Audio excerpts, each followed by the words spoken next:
내가 또 보니 보좌와 네 생물과 장로들 사이에 한 어린 양이 서 있는데 일찍이 죽임을 당한 것 같더라. 그에게 7뿔과 7눈이 있으니 이 눈들은 온 땅에 보내심을 받은 하나님의 7영이더라. 그 어린 양이 나와서 보좌에 앉으신 이의 오른손에서 두루마리를 취하시니라. 그 두루마리를 취하심에 네 생물과 24장로들이 그 어린 양 앞에 엎드려 각각 검은고와 향이 가득한 금대접을 가졌으니 이 향은 성도의 기도들이라. 그들이 새 노래를 불러 이르되 두루마리를 가지시고 그 인봉을 떼기에 합당하시도다.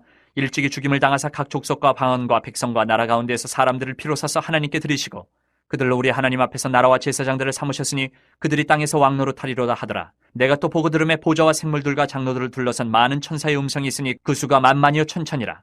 큰 음성으로 이르되 죽임을 당하신 어린 양은 능력과 부와 지혜와 힘과 존귀와 영광과 찬송을 받으시기에 합당하도다 하더라. 내가 또 들으니 하늘 위에와 땅 위에와 땅 아래와 바다 위에와 또 그 가운데의 모든 피조물이 이르되 보좌에 앉으신 이와 어린 양에게 찬송과 존귀와 영광과 권능을 세세토록 돌릴지어다 하니 네 생물이 이르되 아멘하고 장로들은 엎드려 경배하더라. 아멘. 우리가 지난주에 살펴보았죠. 하나님의 오른손에 7인봉한 두루마리가 있는데 그 책을 떼야 되는데 그 인을 떼야 되는데 그 인을 뗄 사람이 하늘 위에도 땅 위에도 땅 아래에도 없어서 요한이 통곡했죠. 크게 울었죠. 그때에 24장로 중에 한 사람이 울지 말라. 뗄 사람이 있다. 그 뗄 사람에 대해서 그 자격에 대해서 말합니다. 첫째, 그 자격이 유대 지파의 사자다. 둘째로 다윗의 뿔이다. 그리고 세 번째로 이긴 분이다. 그리고 넷째로 그분은 어린 양인데 일찍이 죽임을 당하셔서 그 피로 백성들을 사서 하나님께 드리시고, 자, 백성들을 값을 지불하고 샀습니다. 어떤 값을요? 보통 돈을 내고 노예를 삽니다마는 어린 양의 피, 자기의 목숨을 버리심으로 백성들을 사서 하나님께 드리시고, 그러므로 그분은 인봉을 떼기에 합당하시도다. 그분은 뗄 수 있다. 이런 역할을 하는 사람을 두 글자로 성경에서 고엘이라고 그런다고 그랬죠. 고엘. 토지를 물려주는 사람, 구속자, 속량자, 신원하여 주는 사람. 이 인을 뗄 사람이 그런 고엘인데 그게 안 보여서 요한이 울었는데요. 지금 교회가 환란 중에 다 흩어졌습니다. 성도들은 구속당하고 지도자들은 죽고 피 흘렸습니다. 근데 이걸 신원해 줘야 되는데 고엘이 필요한데,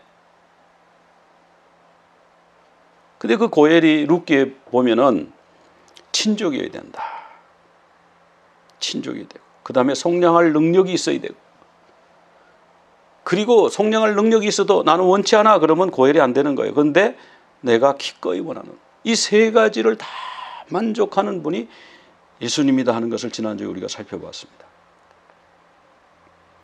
그래서 인을 뗄 자격을 가진, 충분히 가진 그런 고엘이 바로 예수 그리스도다 하는 것을 말씀해 주고 있는데요. 첫째로 유대지파의 사자라 그랬죠. 유대지파의 사자. 창세기 49장에 보면은 유다는 새끼 사자로다. 12지파를, 12아들을 이제 하나하나 축복하는데요. 유다 보고는 너는 사자 새끼다. 규가 유다를 떠나지 아니하며 통치자의 지팡이가 그 발 사이를 떠나지 아니할 것이며 실로가 오기까지 그렇게 될 것이고 모든 백성이 그에게 복종하겠다. 오늘 여기 보면 이제 통치자의 지팡이가 이렇게 생겼는데요. 히브리서 7장 14절에 보면 우리 주께서는 예수님은 유다로부터 나신 것이 분명하도다 그랬어요. 유다의 후손입니다. 우리 예수님. 유다의 후손으로 오셔야 그 7인봉한 두루마리를 뗄 자격이 있는 거죠. 그리고 다윗의 뿔이다 그랬는데 계시록 22장에도 다윗의 뿔이요 자손이니 예수님 스스로 자신을 소개했으면 나는 다윗의 뿔이다. 자손이다. 이 뿔이라고 하는 말은 이제 두 가지 의미가 있는데 하나는 진짜 뿔이라는 뜻이고요. 또 하나는 그 뿌리에서 나는 새싹, 새 가지 그런 뜻이 있습니다. 아브라함과 다윗의 자손 예수 그리스도의 계보라. 마태복음은 다윗의 자손 예수 그리스도에 대해서 썼죠. 그래서 예수님의 계보를 그 족보를 42대로 정리를 했어요. 그 정리를 했는데 14대, 14대, 14대 세 번씩 끊어가지고 딱 정리했어요. 근데 이 14가 뭐냐? 14가 다윗의 이름값이거든요. 다윗의 이름값이 14입니다. 로마서에서는 그의 아들 예수 그리스도에 대해서 말한다면 육신으로서는 다윗의 혈통이 나셨다. 육신으로 말씀하는 겁니다. 디모데후서에서는 다윗의 씨로 죽은 자 가운데서 다시 살아나신 예수 그리스도를 기억하라, 이런 말씀입니다. 이것은 구약에서도 여러 번 되풀이 말씀하신 건데요. 이사야 11장 1절에 가면은 이새의 줄기에서 한 싹이 나면, 이새의 줄기는 뭐냐면 다윗의 후손을 말하는 거예요. 이새의 아들이 다윗 아닙니까? 그 다윗의 줄기에서 한 싹이 나며 같은 말입니다. 그 뿌리에서 한 가지가 나서, 한 싹이 나며 한 가지가 난다. 여기 그림이 있지 않습니까? 나무 그루터기를 베었어요. 근데 거기 뿌리에서 이렇게 올라오죠. 상수리 나무. 이사야 11장 10절에서는 그날에 이새의 뿌리에서 한 싹이 나서 이 뿌리에서 싹이 난다, 그런 말씀을 하고 있어요. 출애굽기 15장 25절에 보면은 거기 이제 이스라엘 백성들이 홍해를 건넜습니다. 이제 출애굽해서 막 신나서 막 가는데 3일을 갔는데 물이 안 나오는 거예요. 그래서 벽을 만났어요. 물이 안 나는 벽을 만났어요. 아무리 노력해도 물이 안 나와. 아무리 땅을 파도 물이 안 나오는 거예요. 여러분 인생에 그럴 때가 있지 않습니까? 절망. 더 이상 어찌 해볼 수가 없는 한계 상황. 그때 샘이 나타났어요. 백성들이 물이다 쫓아가서 막 마셨죠. 그 물이 얼마나 쓴지 마실 수가 없고, 물을 먹으면 배탈이 나는 거예요. 그러니까 먹을 수 없는 물입니다. 뭐 절망이죠. 광야에 물 없는데, 샘이라고 하나 발견했는데 그걸 먹을 수가 없으니까 그 백성들이 막 염려하고 근심할 때 모세가 하나님께 기도했습니다. 그랬더니 하나님이 그 옆에 있는 한 나무를 물에 던져라. 한 나무 뭘까요? 통나무 뭐 이런 거 던지라는 뜻일까요? 가지. 나무의 가지를 잘라서 물에다가 던져라. 그 말씀대로 나무 가지를, 그 가지를 물에 던졌더니 쓴 물이 단물이 됐어요. 세상에 그렇게 맛있는 물이 없는 거예요. 그 수르광야, 인생의 벽을 만났을 때, 해결책이 없을 때, 그때 그 이름이 가진 사람이 그를 구해줄 수 있는 거예요. 고통의 샘물, 도저히 먹을 수 없는, 먹으면 병들고 죽을 수도 있는 그런 고통의 샘물을 달게 만드는 한 가지, 한 나무, 그분이 바로 예수 그리스도잖아요. 우리가 가지에 대해서는 예전에 계시록 강의할 때에 자세히 살펴봤습니다. 그래서 요약해서 말씀을 드리면, 성경에요 가지가 많이 나오는데 가지 이야기가 그걸 4종류로 추릴 수가 있어요. 첫째로 뭐냐 하면은 의로운 가지가 왕이 된다, 그런 말씀이 나와요. 의로운 가지가 왕이 되었다. 이게 뭡니까? 마태복음. 그 유대인의 왕으로 오신 예수님을 묘사했잖아요. 두 번째 가지는요, 이 가지는 나의 종이래요. 나의 종 가지. 이게 뭡니까? 마가복음이에요. 종으로 오신 예수님. 세 번째 가지는 뭐냐 하면은 그 이름이 가진 사람, 가지라는 이름을 가진 사람, 누굽니까? 누가복음. 사람의 아들로 오신 예수님, 인자로 오신 예수님, 누가복음이죠. 그 다음에 네 번째로 여호와의 가지, 이런 말씀이 나와요. 이게 뭐죠? 요한복음. 하나님의 아들 예수 그리스도, 신성을 가지신 예수님. 하나님 앞에 내 생물이 있었다고 그랬잖아요. 내 생물에 대해서 지난주 설명을 드렸지 않습니까? 내 생물도 바로 이런 의미가, 동일한 의미가 있다고 그랬어요. 이 예수 그리스도의 이 사역을 이 구약 성경에서 예언해 놓으신 그것을 마태, 마가, 누가, 요한복음에서 그 측면을 묘사한 거예요. 의로운 가지, 종된 가지, 가지라는 이름을 가진 사람, 여호와의 가지, 그 예수 그리스도는 멸시와 버림을 받은 싹이다. 이 싹이라고 하는 거는요, 멸시받은 걸 말하는 거예요. 싹을 사람들이 우습게 생각하잖아요. 뭐 싹은 그냥 싹 밀면 죽잖아요. 그렇게 생각한 거예요. 뭐 예수님 죽이면 이제 마귀 세상이 될 줄 알고 예수님을 십자가에 못 박았는데 예수님이 3일 만에 부활하셔서 만왕의 왕 만주가 되셨잖아요. 그 예수님이 십자가에서 돌아가실 때도 가지에 대한 얘기가 기록이 되어 있습니다. 십자가에 이렇게 죄패를 3개국으로 달았다고 성경에 나와요. 근데 거기 보면요, 나사렛 예수는 가지다 이런 뜻이에요. 가지. 자, 빌라도가 저 죄인에게 패를 써서 붙여라. 그래서 뭐라고 써서 붙였냐면 나사렛 예수 유대인의 왕 이렇게 써서 붙이게 했습니다. 옆에 있던 바리새인 서기관 유대 종교 지도자들이 유대인의 왕 우리 거슬립니다. 자칭 유대인의 왕이라고 써주시죠. 이러니까 빌라도가 거절합니다. 아니 나는 쓸 것을 썼을 뿐이다.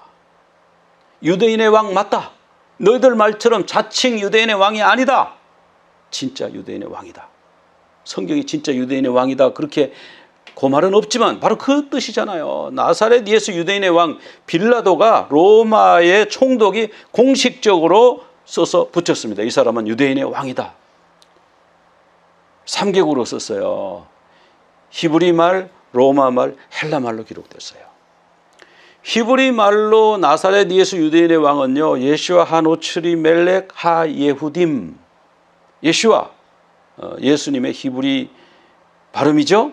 하노츠리, 요게 이제 나사렛을 말하는 나사렛. 넷째를 말하는 건데요. 하노츠리, 멜렉은 왕이고요. 하 예후딤, 유다인.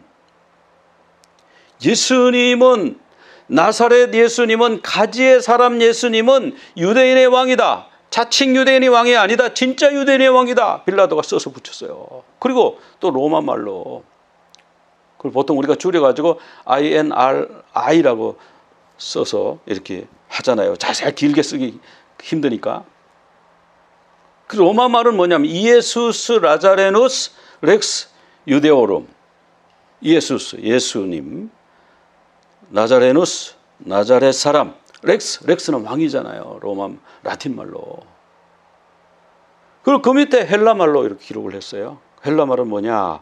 INBI. 그렇게 줄여서 우리가 어디 그림 성화 같은 데 보면요. INRI 이렇게 적어 놓기도 하고 예수님 그 패에다가 또 어떤 데는 INBI 이렇게 적었어요. INBI는 뭐냐면 예수스 호 나조라이오스 호 바실레우스 톤 유다yon. 나사렛 예수는 유대인의 왕이다. 이렇게 3개국으로 써서 붙였다라는 거예요. 자, 그래서 로마의 총독이요. 로마에서 이스라엘에 유대에 파견한 최고위직 총독이 공식적으로 예수님은 유대인의 왕이라고 인정을 했어요. 인정을 하고 그걸 또 써붙였어요. 써붙였는데 뭐 옆에 유대 종교 지도자들이 십자가에 못 박으라 했던 사람들이 그 듣기 거부합니다. 유대인의 왕 아닙니다. 그냥 자칭 유대인의 왕. 무슨 소리? 나는 쓸 거 썼어. 사실이야. 이 빌라도가요. 그런 위대한 일을 했어요. 빌라도가 이 말이 복음이에요. 유대인의 왕 맞잖아요. 나사렛 예수 맞잖아요. 가지의 사람은 우리를 구원하는 사람. 쓴물을 달게 하는 사람. 벽에서 우리를 구원하는 사람. 그리고 그 나사렛이라고 하는 단어가 신약에 등장하는데 구약에 나오지 않던 굉장히 생소한 단어입니다. 예수님이 나사렛이라고 하는 동네에 가서 사셨어요. 처음에는 예수님 어디서 나셨죠? 베들레헴에서 나셨어요.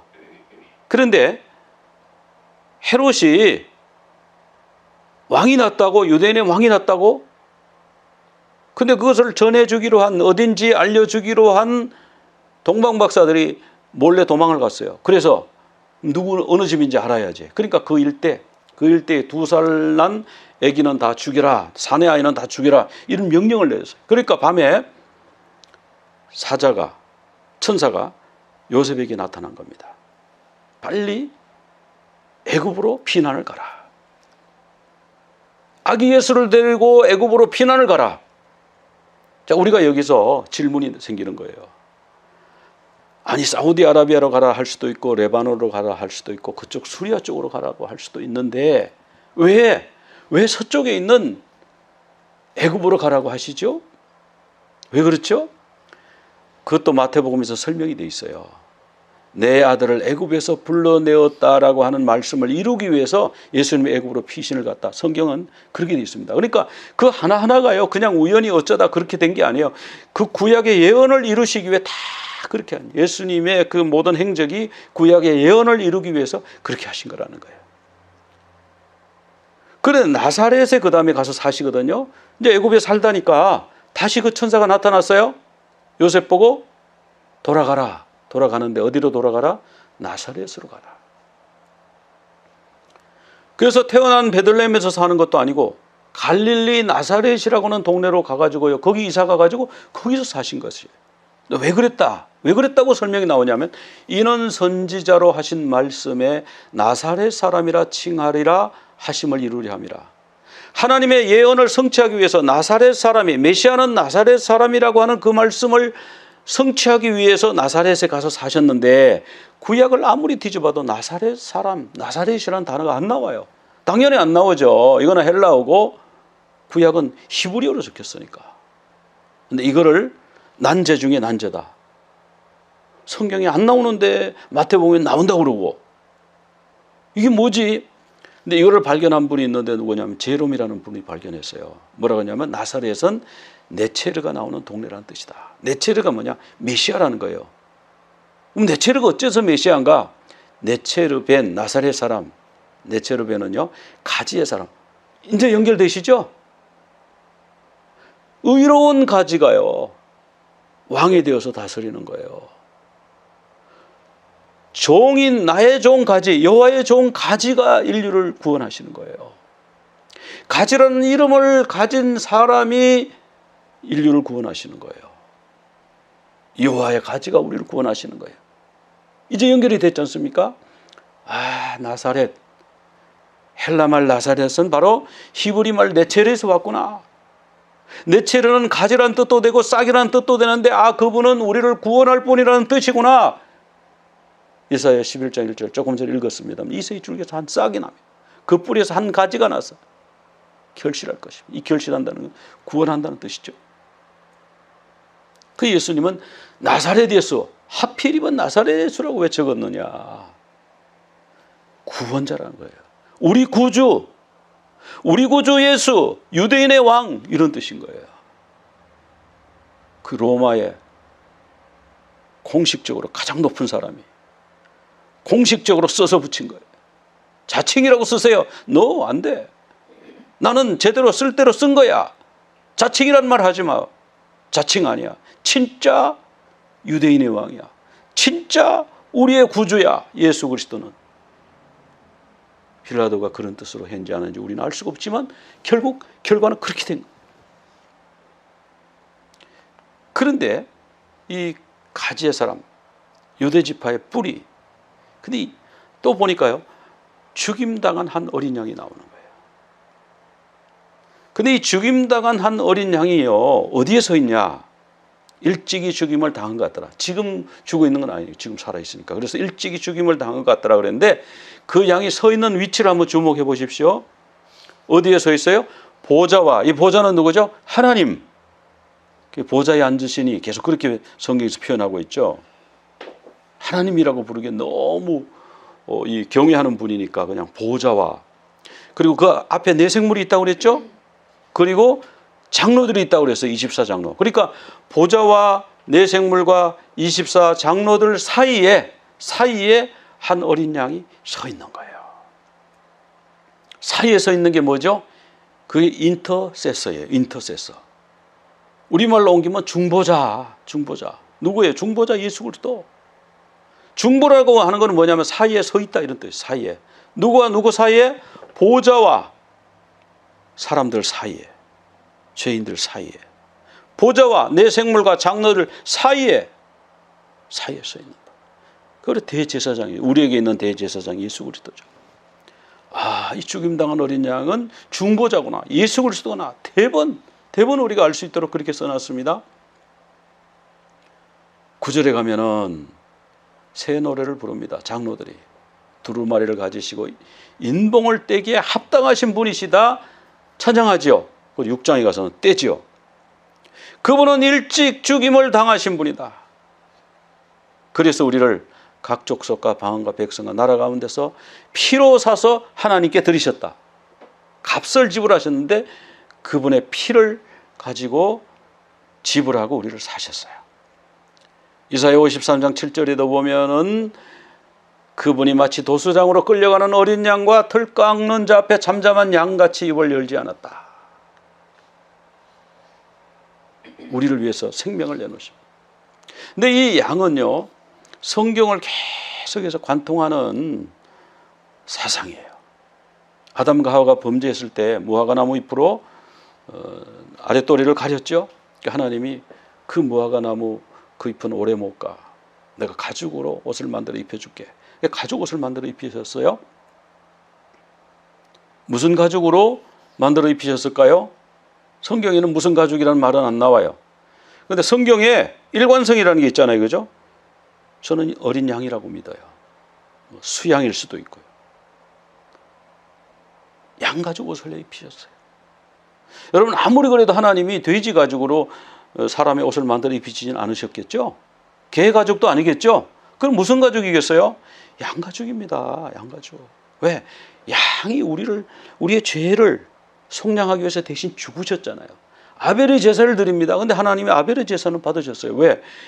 양의 첫 새끼로 하나님께 제사를 드렸어요. 양이 죽어서 인류를 구원할 것을 알고 그렇게 준비한 거예요. 그러니까 하나님이 그걸 기뻐 받으시는 거예요. 하나님이 그걸 거기서 강조하시는 거예요. 뭐 곡식으로 하면 안 되냐 그런 얘기 하려고 그러는 게 아니에요. 곡식도 하나님 받으셨어요. 소제할 때는 곡식 제사잖아요. 그런데 왜 여기서 이 말씀을 굳이 하시냐 하면은 어린 양이 죽었다는 데 초점을 맞춰야 되는 거예요. 어린 양이. 왜? 우리 인간을 구원하기 위해서. 아브라함 보고 모리아 산에 가서 이삭을 제물로 바쳐라. 번제물로 바쳐라. 그래서 아브라함이 이삭을 죽이려고 칼을 높이 들었을 때 하나님이 그만하라고 중지하시고 아브라함이 옆에 딱 보니까 수양 한 마리가 딱 서 있는 거예요. 가까이 가도 도망을 안 가는 거예요. 왜 도망을 안 가고 가만히 있지 보니까 뿔이 수풀에 딱 걸려가지고 가만히 있는 거예요. 그래서 그걸 잡아서 대신 번제를 드렸잖아요. 수양이 이삭 대신 죽었잖아요. 양이 죽은 거예요. 이삭 대신 양이 죽은 거예요. 이 어린 양 사상은요, 구약에서는 유월절에서 절정을 이루고요. 신약에 오면 예수 그리스도가 그 절정이에요. 유월절 되면 어린 양을 어떻게 하냐면 1월 10일 날 양을 선택을 해요.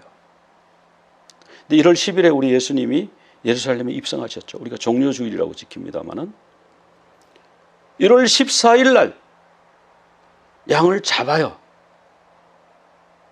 그리고 문인방과 설제 피를 발라요. 양을 잡아서. 예수님이 1월 14일 날 6월절에 돌아가셨잖아요. 저녁에 6월절 세데르를 하셨어요. 6월절 식사를 하셨어요. 거기서 성찬식이 나왔잖아요. 거기서 맞자 무교병을 들고 이것은 너희를 위하여 주는 내 몸이다. 거기서 포도주 잔을 드시고는 이 잔은 너희를 위하여 흘리는 나의 피다. 거기서 성찬식이 나왔잖아요. 그리고 우리식으로 말하면 그 다음 날이에요. 저녁에 하고 그 다음에 아침에 오전 9시에 십자가에 못 박히시고 오후 3시에 십자가에서 돌아가셨잖아요. 오후 3시가 바로 양을 잡는 시간이래요. 양을 잡는 시간에 우리 예수님 엘리 엘리 라마 사박다니 나의 하나님 어찌하여 나를 버리셨나이까 외치고 돌아가시면서 성전에 있는 지성소 휘장이 위에서부터 아래로 쫙 찢어져서 둘이 되었다 그랬어요. 그게 유월절 하루에 일어난 겁니다. 우리에게는 전날 저녁, 그 다음날 낮 이렇게 되지만 유대인들은 저녁부터 하루가 시작되니까 하루입니다. 그리고 1월 15일 무교절에는 예수님 무덤에 계셨어요. 그리고 1월 16일 새벽에 그 초실절인데 잠자는 자들의 첫 열매로 우리 주님이 부활하셨어요. 초실이 첫 열매잖아요. 이 구약의 절기와요, 이 유월절의 그런 어린 양과 이 모든 것이 예수님한테 딱 포커스를 맞추는 거예요. 뭐 포커스 맞추는 정도가 아니라 바로 그 자체예요. 예수님 자체를 말씀하는 거예요. 그러면 그 어린 양이 정말 예수님이라고 하는 근거가 성경에 나옵니까? 그건 절기를 그렇게 해석해서 그런 거 아닙니까? 근데 보세요. 분명히 나옵니다. 베드로전서 1장 19절에 너희가 대속함을 받은 것은 흠없고 점없는 어린 양 같은 그리스도의 보배로운 피로 된 것이라. 어린 양 같은 이퀄, 어린 양 곧 예수 그리스도. 우리를 위해서 피 흘려서 그 피를 문인방과 설주에 발라서 죽음을 면한 그 어린 양은 바로 예수 그리스도다. 베드로전서에서 딱 말씀해 주고 있는 거예요. 또 요한복음 1장 29절에서도 예수님 보고 요한이, 여기는 사도 요한이 아니고 세례 요한입니다. 세례 요한이 말합니다. 보라, 세상 죄를 지고 가는 하나님의 어린 양이로다. 1장 36절에 보라, 하나님의 어린 양이로다. 계속해서 예수님은 하나님의 어린 양, 유월절 양, 우리 위해서 피 흘려 돌아가신 그 양, 그 피를 우리 인방과 마음의 문설주에 바르면 죄사함 받고 생명을 보존함 받고 하나님의 자녀가 되게 하는 그 피 흘리신 일찍 죽임을 당하신 그 어린 양이 바로 예수 그리스도다. 성경에서 말씀하고 있잖아요. 그래서 요한이 이 고헬이 이걸 떼야 되는데, 요한이 유대인이니까 대부분 알죠. 저거 떼려면 고헬이 떼야 되는데 아무리 찾아도 고헬이 없는 거예요. 구원자, 속량자가 없는 거예요. 그런데 울지 말라. 유대지파의 사자 다윗의 뿌리가 이겼으니 그 두루마리와 그 7인을 떼시리라. 그 사이에 한 어린 양이 사이에 인터세서 사이에 서 있더라. 그래서 일찍이 죽임을 당하시고 각 족속과 백성과 방언과 나라 가운데 사람들을 피로 사서, 어린 양의 피로 사서, 자기 피로 사서 하나님께 드리셨는데 그 목적이 뭐냐? 거기 나오죠. 하나님 앞에서 나라와 제사장들을 삼으셨다. 그들이 땅에서 왕노릇하리로다. 출애굽기의 목적이 여러분 뭔지 아십니까? 출애굽기가 왜 출애굽을 하나님이 하셨어요? 그러면 가나안 들어가려고요. 틀린 건 아닌데요. 여기 19장에 딱 나와요. 출애굽기 19장에 내가 너희를 독수리 날개로 업어서 인도했다. 그 광야 도저히 200만 300명이 통과할 수가 있는 곳이 아니야. 내가 독수리 날개로 업어서 인도했어. 세계가 다 내게 속하였으니 너희가 내 말을 잘 듣고 내 언약을 잘 지키면 너희는 모든 민족 중에서 내 소유가 돼. 하나님의 소유된 백성. 그리고 너희가 내게 대하여 뭐가 되며 제사장 나라가 되며 거룩한 백성이 되리라. 나의 소유 제사장 나라, 거룩한 백성 만들기 위해서 출애굽하신 거예요. 그냥 지리적 위치가 가나안으로 가는 거였지 거기서 그런 나라가 되기를 하나님이 원하셨죠. 레위기에도 내가 성막을 세우는데 성막 세우는 목적이 뭐라고요? 나는 너희 중에 행하여 나의 하나님이 되고 너희는 내 백성이 되는 것이 성막을 세우는 목적이었어요. 그래서 시내산 밑에서 그냥 1년을 머물면서 성막 설계도를 받고 성막을 짓고, 그리고 민수기에 가면요 첫 출발을 하잖아요, 광야로. 근데 민수기에서 뭘 하고 출발하냐면 거기서요 유월절 제사, 유월절 예배를 드리고 출발하는 게 나와요 성경에. 바로 이것이 바로 출애굽의 목적이에요. 우리 구원의 목적이다. 베드로전서 2장 9절에서 그것을 그대로 요약해서, 구약의 이 전체를 요약해서 한마디 딱 썼습니다. 너희는 택하신 족속이요 왕 같은 제사장들이요 거룩한 나라요 그의 소유가 된 백성이니. 출애굽기에서 내 소유된 백성이라고 그랬죠. 제사장 나라라고 그랬죠. 왕같은 제사장의 거룩한 나라요. 또 택하신 족속이요. 세계가 다 너에게 속했는데 내가 너희를 특별히 내 소유로 만들었다. 근데 너희가 제사장 나라 내 소유 거룩한 백성이 되는 조건이 있습니다. 내 말을 잘 듣고 내 언약을 잘 지켜야 됩니다. 이거 안 하면서 나는 왕같은 제사장입니다. 아니에요. 하나님 말씀에 순종하지 않으면 제사장 아니에요. 하나님 말씀에 순종해야 돼요. 하나님의 언약을 지켜야 돼요. 그러면 정말 우리가 택하신 족속, 왕같은 제사장, 거룩한 나라, 그의 소유된 백성, 하나님의 소유된 백성이 되는 겁니다. 그 7 인봉한 두루마리, 그때야 구원의 역사가 일어나고 악에 대해서 심판이 일어나는데 그것을 뗄 분은 오로지 예수 그리스도 그분밖에 없고 그분은 우리를 자기의 피로 사서 하나님 앞에 들으셨는데 우리를 제사장 만들기 위해 거룩한 백성, 소유된 백성 만들기 위해서 그렇게 하셨다. 그런 말씀 오늘 기록되어 있습니다. 오늘 이 말씀 생각하면서 우리 모두 우리가 주님의 왕같은 제사장, 거룩한 나라, 그의 소유된 백성 되기를 위해서 애쓰고 힘쓰고 또 주님 앞에 감사하는, 주님 피로 우리를 사신 것을 감사합니다. 그런 여러분들 다 되시기를 간절히 축원합니다. 기도드리겠습니다. 오 주님 감사합니다. 우리를 구원할 자, 속량할 자, 우리의 억울한 사정, 이 고통에 쓴 마라의 물에서 우리를 구원할 자가 없어서 요한이 울었는데 그 이름이 가지인 사람, 여호와의 가지, 나의 종 가지, 의로운 가지가 왕이 되어서 다스리는 그 가지, 나사렛 예수, 네체로벤, 그분이 우리의 왕이시고 구주이시고 유대인의 왕으로 오셨고 십자가에 달려 돌아가신 것을 오늘 말씀을 통해서 보았습니다. 주님이 우리의 구주이심을 감사합니다. 주님이 우리의 왕이신 것을 감사합니다. 주님의 소유된 백성으로서 주의 말씀을 순종하고 그 언약을 지키는 우리 모두가 다 되게 하여 주시옵소서. 예수 그리스도 이름으로 기도드리옵나이다. 아멘. יברכך אדוני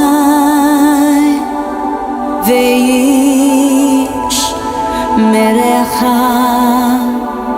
יאה אדוני פניו אליך והוניקה יישא אדוני פניו אליך ויעשה לך שלום ויעשה לך שלום.